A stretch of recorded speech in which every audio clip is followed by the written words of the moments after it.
चलिए आज देखने वाले हैं हम लोग वैद्युत द्विध्रुव के कारण वैद्युत विभव। वैद्युत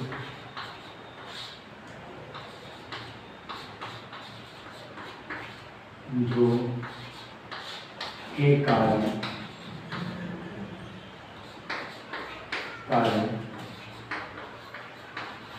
वैद्युत विभव यानी वैद्युत द्विध्रुव के कारण वैद्युत विभव। तो मुझे जहाँ तक उम्मीद है कि वैद्युत द्विध्रुव सबको मालूम हो, पढ़ भी चुके हैं। तो वैद्युत द्विध्रुव है क्या, फिर भी हम यहाँ डिस्कस कर देते हैं वैद्युत द्विध्रुव क्या है। तो एक ऐसा आवेशों का निकाय जिसमें माइनस क्यू आवेश, माइनस का क्यू आवेश और प्लस क्यू आवेश एक दूसरे से कुछ दूरी पे रखे हो, तो ऐसे निकाय को हम लोग वैद्युत द्विध्रुव कहते हैं। यानी आवेशों पे ऐसा निकाय जिसमें प्लस आवेश, प्लस क्यू आवेश और एक माइनस क्यू आवेश एक दूसरे से कुछ दूरी पे रखा हो, तो ये जो निकाय आपका प्राप्त होगा ये आपका वैद्युत द्विध्रुव कहलाएगा, यानी वैद्युत द्विध्रुव। चलिए हम लोग ये देखते हैं कि वैद्युत द्विध्रुव के जैसे तीव्रता भी हम लोग निकाले हुए थे, वैद्युत द्विध्रुव के कारण तीव्रता। तो वैसी स्थिति आई थी तीव्रता के लिए भी, तो हम ये कर सकते हैं कि वैद्युत द्विध्रुव से थोड़ा सा मैं यहाँ इसका बना देता हूँ, थोड़ा समझने जबरदस्त मिल जाएगा। यानी ये माइनस का क्यू आवेश और एक आपका प्लस का क्यू आवेश यहाँ रखे हैं, और ये एक निकाय है जिसमें एक माइनस क्यू आवेश एक प्लस क्यू आवेश कुछ दूरी पे रखे हैं। ये जो निकाय आपका प्राप्त हो रहा है ये वैद्युत द्विध्रुव कहलाएगा। वैद्युत द्विध्रुव में मैं कहूँ कि अगर इसी दोनों आवेशों को मिलाने वाली जो रेखा है इसको आप आगे बढ़ा दीजिए या आप इसको पीछे बढ़ा दीजिए, दोनों कंडीशन हो सकती है। तो इस रेखा को जब आगे बढ़ाएंगे तो जो भी इस रेखा को अब आगे बढ़ा रहे हैं ये रेखा इस वैद्युत द्विध्रुव की अक्षीय स्थिति में कहलाएगी, यानी ये जो रेखा आपका है अक्षीय स्थिति में है, अक्षीय स्थिति में है,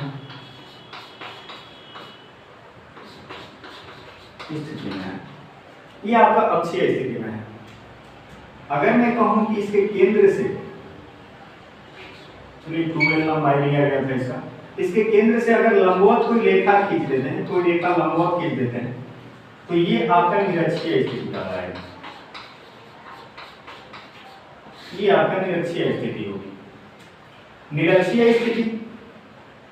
ये आपकी निरक्षीय स्थिति में, यानी कि अगर कोई रेखा खींच देते हैं तो ये निरक्षीय स्थिति होगी। निरक्षीय स्थिति अगर मैं बात करूं कि इन दोनों को अगर मैं छोड़ दूं और कहीं मैं यहाँ जनरल मतलब कहीं इधर सामान्य स्थिति में मैं यहाँ ले लूँ, कहीं भी एक बिंदु ले लिया जाए, तो अगर बिंदु कहीं ले लिया जाए तो ये आपका ना तो अक्षीय स्थिति में ना तो निरक्षीय स्थिति में, ये आपका सामान्य स्थिति में मतलब बिंदु दिखाई दे रही है। अगर सामान्य स्थिति में बिंदु दिखाई दे रही है तो इस स्थिति में भी हम वैद्युत विभव निकालेंगे द्विध्रुव के कारण, इस स्थिति में भी निकलेगा, फिर इस स्थिति में निरक्षीय स्थिति में भी, अक्षीय स्थिति में, एक सामान्य स्थिति में भी। चलिए हम लोग का तीन स्थिति लग रहा है कि यहाँ पे देखने को मिल रहा है, और ये तीनों स्थिति में हम लोग वैद्युत द्विध्रुव के कारण वैद्युत विभव ज्ञात करेंगे। तो अभी हम लोग लेकर चलते हैं अक्षीय स्थिति में द्विध्रुव के कारण वैद्युत विभव। तो हम पहला पॉइंट इसमें बना लेते हैं। चलिए पहला पॉइंट हम लोग का क्या आ जाएगा, अक्षीय स्थिति में। चलिए अक्षीय स्थिति में मैं यहाँ पे कोई बिंदु ले लेता हूँ, पहले यहाँ पे नंबर 1 पे ध्यान दीजिएगा, अक्षीय स्थिति के लिए हम लोग पढ़ रहे हैं अक्षीय स्थिति में, यानी वैद्युत द्विध्रुव के कारण वैद्युत विभव किस स्थिति में निकाल रहे हैं, अक्षीय स्थिति में निकाल रहे हैं। अक्षीय स्थिति में निकाले तो मैं इस रेखा को मैं थोड़ा सा, जो दोनों आवेशों को मिलाने वाली रेखा है इसको हम थोड़ा सा आगे बढ़ा लेते हैं, और ये आगे बढ़ा लेते हैं, कोई बिंदु यहाँ ले लेते हैं, कोई बिंदु P Q कुछ भी मान सकते हैं, कोई बिंदु हम यहाँ पे P ले लेते हैं। हमें क्या करना, चलिए हम इसके कारण, इन द्विध्रुव के कारण वैद्युत विभव यहाँ पर हम ज्ञात करने वाले हैं। बट यहाँ से मैं आपसे कहूँ कि दूरी कहाँ से लिए हैं, मतलब मैं कहूँ कि बिंदु P कहाँ है, तो यहाँ से आप कर सकते हैं कि यहाँ से लेकिन एक बात और भी ध्यान रखिए, वैद्युत ध्रुव के कारण वैद्युत ध्रुव आप यहाँ पर थोड़ा देर के लिए क्या कीजिए, कुछ इमेजिन कीजिए कि वैद्युत ध्रुव नहीं है, वैद्युत ध्रुव नहीं है तो फिर क्या करें हम? तो एक काम कर सकते हैं हम लोग कि अगर मैं कहूं कि ये आवेश माइनस q है तो ये तो हम लोग आराम से निकाल चुके हैं ना कि एक आवेश के कारण, किसी आवेश के कारण, किसी बिंदु आवेश के कारण बिंदु p पर वैद्युत विभव निकाले हम लोग सीख चुके हैं। फिर अगर मैं बात करूं कि इस आवेश का भी बात करूं तो ये भी एक बिंदु आवेश है, ये भी एक बिंदु आवेश है, तो मैं कहूं कि एक बार माइनस q आवेश के कारण विद्युत विभव, फिर यहां से मैं कहूं कि इसके कारण विद्युत विभव प्लस q आवेश के कारण, और दोनों आवेश के कारण मैं विद्युत विभव आराम से निकाल सकता हूं। चलिए द्विध्रुव को एक बार छोड़ दिया जाए कुछ पल के लिए कि मैं द्विध्रुव यहां पर कल्पना न करूं कि द्विध्रुव है, मैं बस इतना समझूं कि यहां से माइनस q आवेश के कारण हम लोग विभव ज्ञात करेंगे बिंदु p पर, यानी अलग-अलग करके हम निकाल लेते हैं। तो जनरली पॉइंट में हम देखें कि यहां से मतलब आपको दिखाई दे रहा है कि मैं केंद्र से इसका, यहां से मैं कहूं कि ये दूरी जो है बिंदु P कहां पर है, तो मैं कहूं कि यहां केंद्र से r दूरी पर स्थित है, केंद्र से r दूरी पर बिंदु P स्थित है।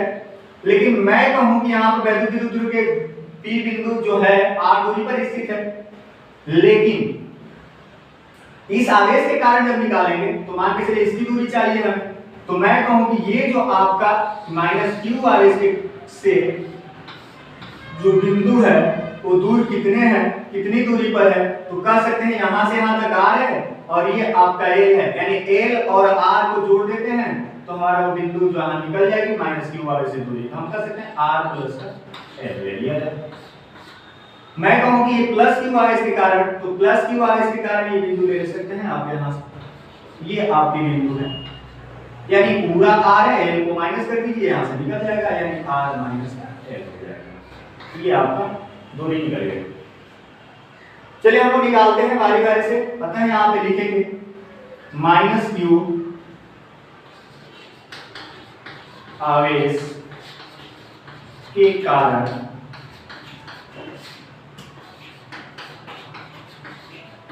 बिंदु P पर वैद्युत विभव। चलिए तो हम लोग माइनस q आवेश के कारण बिंदु P पर विभव ज्ञात करने वाले हैं। माइनस q आवेश के कारण हम निकाल रहे हैं तो हम लोग के पास V1 हम कर सकते हैं इसको V1 इक्वल टू हमारे पास क्या आ जाएगा, तो V1 इक्वल टू हम लोग जानते हैं, पहले से निकाल चुके हैं किसी बिंदु आवेश के लिए, यानी हम कर सकते हैं 1/4 पाई एप्सिलॉन नॉट, और आवेश माइनस q ले रहे हैं तो माइनस q रख लीजिए, और r यानी r होता है तो r देखिए कितना है यहां से यहां तक, r प्लस का l है, तो r प्लस का l यानी दूरी जो r है r प्लस का l है, यानी V1 कितना आ गया, तो हम कह सकते हैं 1/4 पाई एप्सिलॉन नॉट माइनस का q अपॉन r प्लस का l आ गया। अगर मैं कहूं यही, ये तो निकल गया V1, अगर मैं V2 के लिए, अतः मैं कह सकता हूं प्लस q आवेश के कारण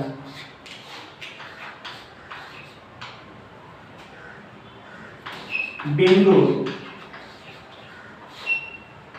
P पर वैद्युत विभव, यानी बिंदु P पर वैद्युत विभव हम लोग निकालने वाले हैं। प्लस q आवेश के कारण, माइनस q आवेश के कारण इतना आ चुका है, प्लस q आवेश के कारण हम लोग निकालने वाले हैं वैद्युत विभव। यहां से मैं क्या करता हूं, यहां पर स्पेस ना होने के कारण मैं यहां पे कर देता हूं, चलिए यहां से देखिए, तो मैं कह सकता हूं इसको V2 यानी प्लस q आवेश के कारण, देखिए प्लस q आवेश यहां है तो हम रखेंगे 1/4 pi epsilon not q plus में है, प्लस का q आवेश के कारण, यानी q r, देखिए r दूरी यहां से यहां तक दूरी r माइनस का l है, हम रखेंगे यहां पर r माइनस का l, यानी दूरी ले लिया r माइनस का l, यानी हम V2 निकाल लिए कितना 1/4 pi epsilon not q upon r minus का l निकल गया। अब हमें चाहिए एग्जैक्ट अक्षीय स्थिति में जो हम निकाले एग्जैक्ट, यानी कि विभव हमें चाहिए बिंदु P पर, यानी इसके कारण, दोनों के कारण हमें चाहिए यहां पर बिंदु P पर। तो हम लोग ये डिस्कस कर चुके हैं कि वैद्युत विभव जो आपका है एक अदिश राशि है, यानी सदिश नियम का ये पालन नहीं करता, दिशा से इसे कोई मतलब नहीं होता, दिशा से कोई लेन देन नहीं होता, हमें इसका परिमाण से मतलब है और इसका हम परिमाण निकालेंगे तो दिशा से कोई नहीं, बीजगणितीय योग करेंगे यहाँ पे, तो बीजगणितीय योग करेंगे तो हमारे पास स्थिति आती है v2 equal to sorry v2 ने v नेट हमें, तो v नेट कहां पर, तो बिंदु P पर, तो हम कह सकते हैं दोनों आवेशों के कारण, यहां पे लिख सकते हैं दोनों आवेशों के कारण बिंदु P पर वैद्युत विभव, चलिए वैद्युत विभव क्या हो जाएगा, तो हम कह सकते हैं V नेट होगा, V नेट इक्वल टू हम कह सकते हैं V1 प्लस का V2, क्योंकि यहाँ पे सिंपली से हम ये कर सकते हैं बीजगणितीय योग करेंगे, हमें सदिश नियम से कोई मतलब नहीं है, यहाँ पे बीजगणितीय क्योंकि विभव हमारा अदिश राशि है, तो हम V नेट बराबर क्या कर सकते हैं V1 प्लस का V2 होगा। तो एक बार देख लीजिए यहाँ से यहाँ तक जो भी ये दिखाई दे रहा है अक्षीय स्थिति में, एक बार इसको ले लीजिए स्क्रीनशॉट और उसके बाद फिर हम लोग आगे बढ़ेंगे, देख लीजिए इसको एक बार। तो चलिए हम इसको मिटाते हैं, थोड़ा सा इधर स्पेस ना है जिसके कारण मिटाना पड़ रहा है, मिटा देते हैं यहाँ से, चलिए ये वाली चीज मिटा देते हैं। चलिए V नेट हमें निकालना है, V नेट यानी हम कह सकते हैं V नेट निकालना है, बिंदु P पर चाहिए V नेट, तो अब देख लीजिए V1 कितना आया था,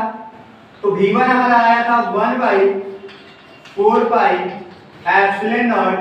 माइनस का क्यू अपॉन r प्लस का l आया था, ये आया था, प्लस में जोड़ दीजिए, प्लस में जोड़ेंगे हम किसको, तो V2 को 1/4 पाई एप्सिलॉन नॉट प्लस में Q और r माइनस का l हो जाएगा, इसकी दूरी है r माइनस l। अब इन दोनों को हम जोड़ देते हैं तो V नेट यानी हमारा निकलेगा कितना, देख लेते हैं, इसमें देखिए दोनों में कॉमन कुछ है, तो कॉमन मिल रहा है 1/4 pi epsilon not, 1/4 pi epsilon not, Q बिल्कुल परिमाण में समान है तो हम लोग कॉमन ले ही सकते हैं, तो कॉमन हमारे पास आ जाएगा 1/4 pi epsilon not into Q आ जाएगा, और यहां से हमारे पास बचने वाला जो है माइनस का 1/r प्लस का l, और एक हम कर सकते हैं बचेगा 1 प्लस का r माइनस का l, ये आ गया हमारे पास। अगर मैं यही कहूं कि 1/4 pi V net equal to 1/4 pi epsilon naught यानी Q, यहां से देखिए, अब जरा देखिए इन दोनों का हम एलसीएम ले सकते हैं, बिल्कुल एलसीएम ले सकते हैं, एलसीएम आ जाएगा r प्लस का l और एक आ जाएगा r माइनस का l, यहां से आ जाएगा r प्लस का l और r माइनस का l आ गया। अगर मैं एलसीएम लिया हूं इसका तो इसे डिवाइड करेंगे बचेगा ये, तो हमारे पास आ जाएगा माइनस का r माइनस l, और यहां से अगर मैं कहूं प्लस, अगर इससे डिवाइड करेंगे ये कैंसिल हो जाएगा, ये बचेगा 1 से मल्टीप्लाई करेंगे आ जाएगा r प्लस का l, ये हमारे पास आ गया r प्लस का l। चलिए इतनी बातें आज समझ में आ रही होगी, आगे हम लोग देखते हैं। अगर मैं कहूं V नेट इक्वल टू कितना आ रहा है, तो 1/4 pi epsilon not into Q, और यहां से हम देख सकते हैं मल्टीप्लाई कर देते हैं r माइनस से, ब्रैकेट कैंसिल हो जाएगा यानी माइनस का r और माइनस में माइनस से गुणा होगा प्लस आ जाएगा यानी l, और प्लस का r और प्लस का l, और यहां से हम ब्रैकेट लगा देते हैं और बटे में, अच्छा देखिए यहां से r plus l r minus l कुछ दिखाई दे रहा है, हाँ दिखाई दे रहा है a plus b a minus b, यानी a plus b a minus b का जो फॉर्मूला होता है a स्क्वायर माइनस का b स्क्वायर, तो यहां पर हम कर सकते हैं r का स्क्वायर और माइनस का l का स्क्वायर, इतनी चीजें आ जाएगी। अगर मैं कहूं 1/4 पाई एप्सिलॉन नॉट Q, अगर मैं इसको कैंसिल कर दूं यहां से यहां तक, तो देखिए क्या दिखाई दे रहा है, तो यहां से हम कर सकते हैं कैंसिल करने के बाद आ रहा है, यहां पर आ जाएगा L प्लस एल कितना हो जाएगा, ब्रैकेट तोड़ सकते हैं, L प्लस एल कितना आ जाएगा 2L, और यहां पर आ जाएगा बटे में आर स्क्वायर माइनस का एल स्क्वायर। तो जरा बताइए आर स्क्वायर माइनस का एल स्क्वायर यानी एल जो है आपका आर की तुलना में बहुत छोटा है। हालांकि ये डिस्कस तीव्रता वाले जब तीव्रता क्या कर रहे थे वहां भी हुआ है कि इसकी तुलना में बहुत छोटा है, यानी बहुत नगण्य दूरी है। तो हम यहाँ पर क्या कर सकते हैं कि यहाँ लिख सकते हैं आर ग्रेटर ग्रेटर एल। यहां पर हम दर्शा सकते हैं यहां से एक step r greater greater l, मतलब बहुत छोटा है, आर बहुत बड़ा है उसके तुलना में, इसलिए मैं एल को छोड़ रहा हूं। तो यहां से हमारे पास मिल जाएगा आर स्क्वायर। चलिए यहां तक देख लीजिए, कैलकुलेशन जरा ठीक ठाक है या नहीं देख लीजिए, अगर कहीं मिस्टेक हुआ होगा तो सुधार सकते हैं आप लोग, बट यहाँ कैलकुलेशन देख सकते हैं, कैलकुलेशन में कोई दिक्कत नहीं है, यानी हम लोग के पास इतना आया है। आप लोग खुद भी करके देख सकते हैं इसमें कितना क्या चाहिए, बट यहाँ तक आपको समझ में आनी चाहिए कि हम लोग कैसे निकाल रहे हैं। और कैलकुलेशन में आप लोग भी मिला सकते हैं, कहीं मिस्टेक हुआ हो तो आप सुधार सकते हैं, कोई दिक्कत नहीं है। चलिए यहाँ पर ध्यान दीजिएगा, ये चीजें आप खुद सुधार सकते हैं। हम लोग के पास इतनी चीजें दिखाई दे रही हैं। अब हम लोग का एक स्टेप और बढ़ाना चाहें, यहाँ पर बराबर निकल रहा है वी नेट। चलिए तो इसको मैं मिटाऊंगा क्योंकि जगह नहीं है, तो थोड़ा मिटा करके आगे फिर देख लिया जाए, उसको कैलकुलेशन को पूरा कर लिया जाए। इसको मिटा रहे हैं, चलिए आगे देख लिया जाए। अगर मैं कहूं वी नेट के लिए, वी नेट यहां से देखिए वी नेट क्या निकल रहा है, वी नेट 1/4 पाई एप्सिलॉन और q into 2l, याद आ रहा है कुछ, q into 2l, यानी दोनों आवेशों में से किसी एक आवेश को ले लीजिए और उसके बीच की दूरी को ले लीजिए और गुणा कर दीजिए, तो हमारा वैद्युत द्विध्रुव आघूर्ण होता है। अर्थात हम ये कर सकते हैं वैद्युत द्विध्रुव आघूर्ण P, यानी इतना के जगह हम क्या कर सकते हैं P कर सकते हैं। तो हमारे पास आ जाएगा P और बटे में R स्क्वायर, यानी R स्क्वायर। तो हम कह सकते हैं V नेट जो अक्षीय स्थिति में V इक्वल टू कितना आ गया, वैद्युत विभव हमारा मिल जाएगा, यानी 1/4 पाई एप्सिलॉन और P अपॉन R स्क्वायर। ये आपका अक्षीय स्थिति में मिला, ये अक्षीय स्थिति में इतना आ जाएगा। चलिए इसी को हम लोग थोड़ा सा और आगे बढ़ाने का प्रयास करेंगे। अक्षीय स्थिति के लिए इतना आ गया, अब हम थोड़ा सा देख लेते हैं निरक्षीय स्थिति के लिए। चलिए इसको मिटा देते हैं।